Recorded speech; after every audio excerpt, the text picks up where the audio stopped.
안녕하세요. 오늘의 사연입니다. 구독과 좋아요 한 번씩 부탁드릴게요. 바로 사연 시작하겠습니다. 제 이름은 하유진이고 올해 30살이에요. 경기도에 살고 있고 동갑인 남편과 딸 할인이랑 셋이서 살고 있어요. 우리 집은 제가 일을 하고 남편은 전업주부예요. 왜냐하면 남편은 대장난치병을 앓고 있어서 일을 할 수 없는 상태거든요. 입원하기도 하고 남편의 병세는 좋아졌다 나빠졌다를 반복하고 있어요. 남편의 병이 확실하게 드러난 건 딸이 태어나기 얼마 전이었어요. 그 전부터 과민성 대장증후군으로 컨디션이 불규칙한 생활을 하고 있었어요. 그런데 점점 더 상태가 나빠지더니 결국 진단받은 병은 대장난치병인 거였죠. 남편은 제게 미안하다며 이제 곧 아이가 태어날 텐데 아빠인 자기가 이런 상태라 죄스럽다고 몇 번이고 제게 사과를 했어요. 저는 사과하지 않아도 된다고 하고 앞으로 태어날 딸과 셋이서 행복하게 살고 싶다고 했어요. 그러기 위해서라면 제가 무엇이든 하면 되는 거니 남편에게 병에 지지 말고 힘내라고 계속 격려해 주었어요. 이 말은 남편을 향한 말이지만 또 한편으론 저 자신을 격려하는 말이기도 했어요. 그렇게 딸이 태어났고 출산휴가가 끝나면서 저는 직장에 복귀하게 되었어요. 남편의 컨디션을 고려해 딸은 어린이집에 맡기기로 했어요. 남편이 컨디션이 좋을 때는 남편이 딸을 하원시킬 때도 있었어요. 그렇게 가사와 육아를 분담하면서 어떻게든 생활을 한 지 4년. 딸은 4살이 되었어요. 딸은 4살이지만 아빠가 아프다는 걸 어느 정도 알고 있는 건지 남편이 몸이 안 좋을 때는 혼자서 얌전히 놀더라고요. 어떨 때는 남편을 도와주려고도 하는데 이럴 때는 돌돌이를 쥐어주면 재미삼아 밀고 다녀요.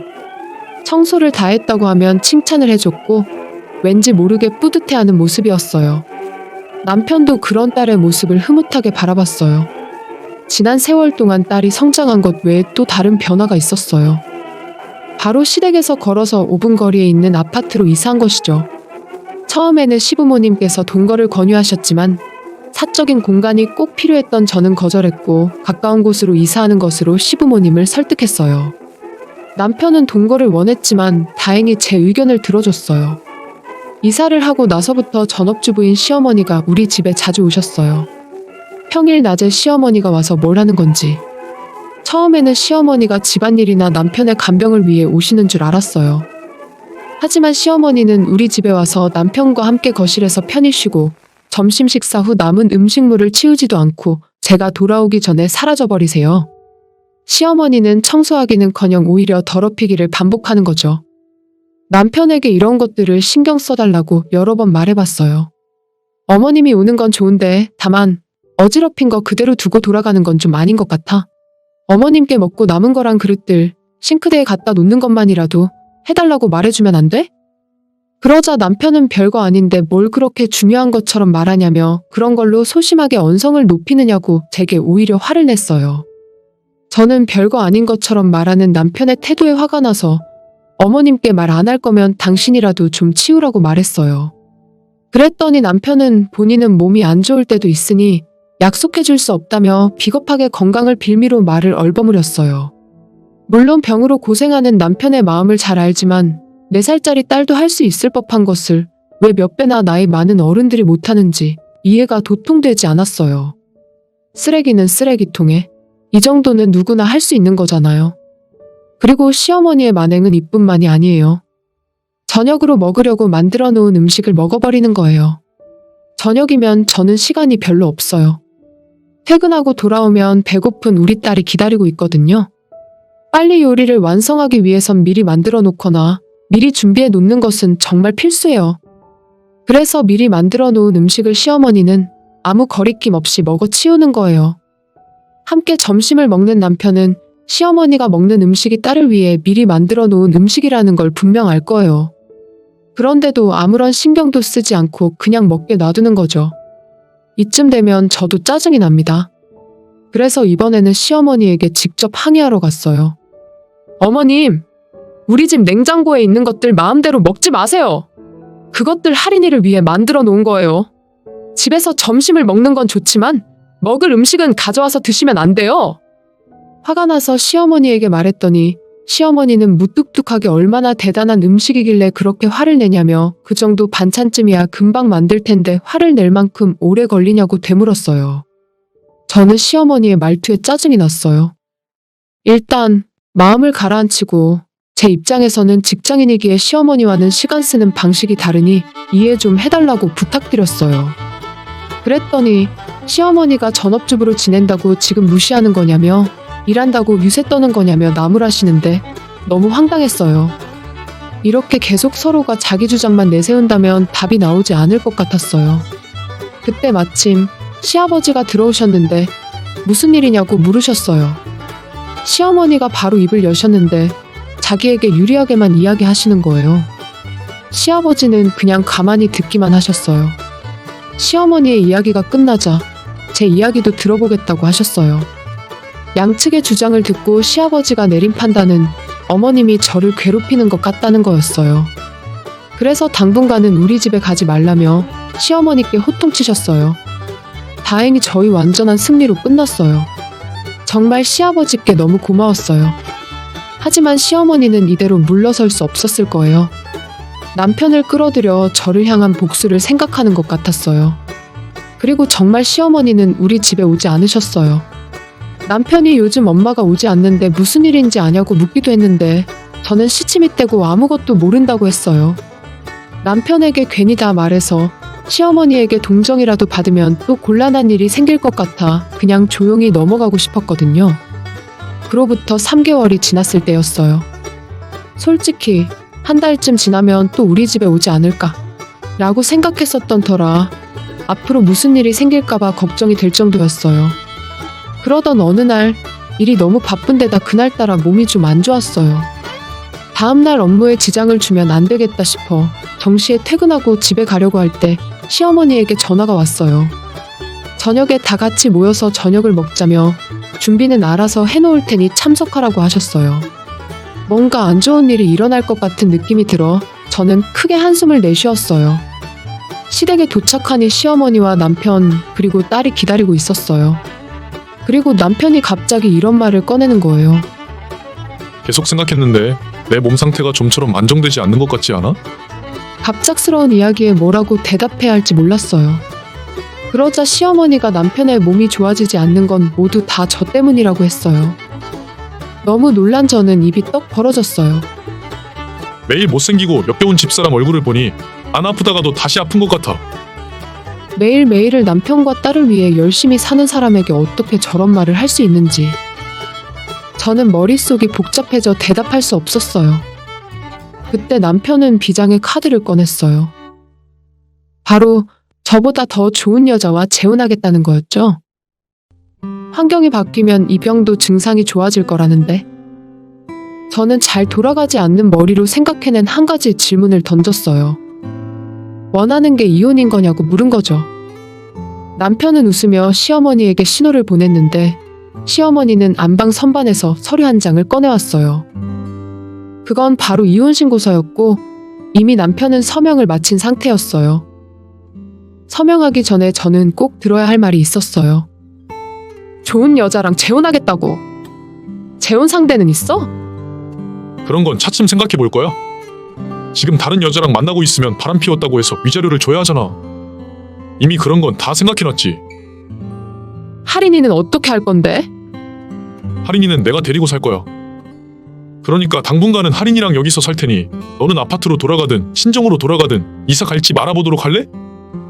혼자서 이혼을 추진하면서 딸의 양육권까지 마음대로 가져가려고 했어요. 이혼은 어쩔 수 없다 해도 딸의 양육권만은 절대 남편에게 넘길 생각이 없었어요. 할인이는 내가 데려갈 거야. 아직 벌이도 없는 사람한테 어떻게 맡겨? 그러자 이번에는 시어머니가 말하는데 남편은 이제 일할 거니 손녀는 자기가 돌보면 된다며 거실 한 구석에서 놀고 있던 딸한테 할머니랑 살고 싶지 않냐고 물었어요. 그랬더니 딸은 엄마랑 살고 싶다고 했어요. 그 말에 다급해진 시어머니는 조급한 표정으로 딸을 설득하려 했어요. 하지만 딸은 고집스러운 면이 있어서 아마 생각을 바꾸지 않을 거예요. 당연한 결과였지만 딸이 저와 함께 있고 싶다고 해서 너무 기뻤어요. 딸이 저와 함께 할 거란 걸 알았기 때문에 저는 이혼 서류에 서명했어요. 저는 딸을 데리고 친정으로 갈 거고 지금 살고 있는 아파트는 부동산에 내놓을 거니까 빨리 짐 빼가라고 했어요. 일주일의 시간을 주겠다고 말하고 딸을 데리고 집을 나섰어요. 뒤에서 딸을 부르는 남편과 시어머니의 목소리가 들렸지만 모두 무시했어요. 다음 날은 토요일이었기 때문에 우리는 필요한 최소한의 짐만 들고 친정으로 향하기로 했어요. 참고로 어제 전 남편은 이 아파트에 돌아오지 않았어요. 친정집까지는 차로 1시간 정도 걸리는 거리예요. 친정집에 가는 길에 딸과 최근 있었던 이야기를 나눴어요. 그러다가 흥미로운 이야기를 들려줬어요. 어느 날 어린이집에서 하원할 때 남편 대신 시어머니가 데리러 왔다고 해요. 시어머니와 함께 아파트에 들어가려는데 현관에서 처음 보는 여자가 나왔다고 해요. 시어머니는 다급한 목소리로 너무 일찍 왔다고 미안하다고 했다는데 전 남편은 괜찮다며 아직 딸이 어리니까 금방 까먹을 거라고 말하며 그 여자를 배웅했다는 거예요. 아직 딸이 어리지만 이야기를 들어보니 이건 분명 바람을 피운 게 확실했어요. 나중에 상대를 찾을 것처럼 하더니 이미 상대가 있네. 저는 화가 치밀어 올랐어요. 이런 거짓말을 아무렇지도 않게 하는 전 남편에게 더 이상 딸을 맡길 수 없어요. 집에 도착한 우리를 부모님이 환하게 맞아주셨어요. 당분간은 여기서 출근을 하려고 했어요. 딸은 어린이집에 갈 수 없으니 당분간 집에 있게 하고 엄마가 돌봐주기로 했어요. 그리고 딸이 말한 내용을 뒷받침하기 위해 저는 흥신소에 조사를 의뢰했어요. 조사를 의뢰하는 동안 변호사도 선임해 양육권 문제도 해결하기로 했어요. 분명 전 남편은 쉽게 포기하지 않을 것 같았거든요. 1개월 후 조사 결과가 나왔는데 설명을 들으니 전 남편은 역시 외도 상대가 있었어요. 외도는 우리가 이혼하기 3개월 전부터 있었던 것 같아요. 전 남편은 몸이 안 좋은 날에는 여자를 집으로 데려오고 몸이 좋은 날에는 대낮부터 당당하게 데이트를 하고 있었던 거죠. 상간녀는 아직 20대 여자였어요. 저는 문득 이런 의문이 떠올랐어요. 이 두 사람은 도대체 어디서 만났을까? 조사 결과를 자세히 읽어보니 데이트 어플로 만난 듯 하더라고요. 이를 바탕으로 변호사가 전 남편에게 위자료 청구 내용 증명을 보냈어요. 그 내용 증명에는 외도에 대한 위자료와 딸의 양육권에 대한 내용이 적혀 있었어요. 며칠 후 내용 증명을 읽은 듯한 전 남편에게서 연락이 왔어요. 위자료며 양육권이며 왜 마음대로냐며 전 남편은 전화기 너머로 소리쳤어요. 저는 사실에 근거해서 위자료를 청구한 것뿐이라고 하고 화장 떡칠한 여자가 그렇게 좋더냐고 비꼬았어요. 솔직히 그 여자는 화장빨이지 그렇게 이쁜 건 아닌 것 같았거든요. 그 사실을 전 남편에게 말했더니 더 화를 냈어요. 지금은 저보다 그 여자가 훨씬 이뻐 보이고 소중하다고 하길래 그럼 할인이는 중요하지 않다는 뜻으로 이해해도 되겠냐고 물었어요. 물론 양육비 때문에 양육권을 주장하는 것 같은 느낌을 받았기에 절대로 딸의 양육권은 제가 가질 거라고 어필했고요. 양육비도 당연히 제대로 받을 거라고 했고 재산분할 또한 정확하게 해야 한다고 주장했어요. 근데 남편이 분할할 재산이 없는데 무슨 재산분할이냐며 비웃었어요. 병원 다니느라 돈 다 쓰고 없는데 가져갈 게 있으면 가져가 바라길래 남편이 몰래 숨겨뒀던 통장 이야기를 했어요. 우연히 보게 된 통장이었는데 그 통장에는 약 3천만 원 정도가 들어있었거든요. 그래서 그 돈이라도 재산분할 하겠다고 하니 남편은 결혼하기 전에 모아놨던 돈이니 재산분할 대상이 아니라고 큰소리치는데 정말 어처구니가 없었어요. 그런 돈이 있으면서 경제적으로 힘들 때 언제나 저한테만 의지하던 게 생각나 정말 전 남편은 제정신이 아니구나 하는 생각이 들어 소름 돋았어요. 정말 돈에 환장한 인간이란 걸 이제 알게 된 거죠. 저는 어쩔 수 없이 위자료나 제대로 준비하라고 말하고 그 상간녀와 잘 먹고 잘 살라고 말한 뒤 전화를 끊고 차단해버렸어요. 과연 잘 먹고 잘 살지? 버림받지는 않으면 다행이겠네요. 저는 앞으로 변호사에게 모든 걸 맡길 생각으로 메시지도 차단했어요. 그 뒤에 변호사의 이야기를 들어보니 이혼의 주범은 아무래도 시어머니였던 것 같아요. 시아버지에게 혼이 난 걸 빌미로 전 남편까지 끌어들여 저를 궁지에 몰아넣으려 했던 거였죠. 이 사실을 즉시 시아버지에게 말씀드렸어요. 그랬더니 시아버지는 시어머니와의 관계를 다시 생각해보겠다고 하시더라고요. 전 남편은 결국 위자료를 주기 위해 빚을 냈다고 하더라고요. 상대 여자는 도둑이 제발 저리듯이 사라져버렸고 저는 그 여자에게도 위자료 청구를 했어요. 반면 저는 딸과 함께 잘 살고 있는 중이에요. 새로 이사한 집은 회사나 친정집에서 좋은 곳에 위치해서 부모님이 놀러 오시기도 쉬운 곳이에요. 전 남편에게 딸은 되도록 보여주지 않고 있어요. 양육비도 제대로 못 주는 남자가 무슨 염치로 딸을 볼 자격이 있을까요? 앞으로는 딸의 행복만 생각하면서 열심히 살아보렵니다. 시청해주셔서 감사합니다. 그럼 다음 영상에서 다시 뵙겠습니다.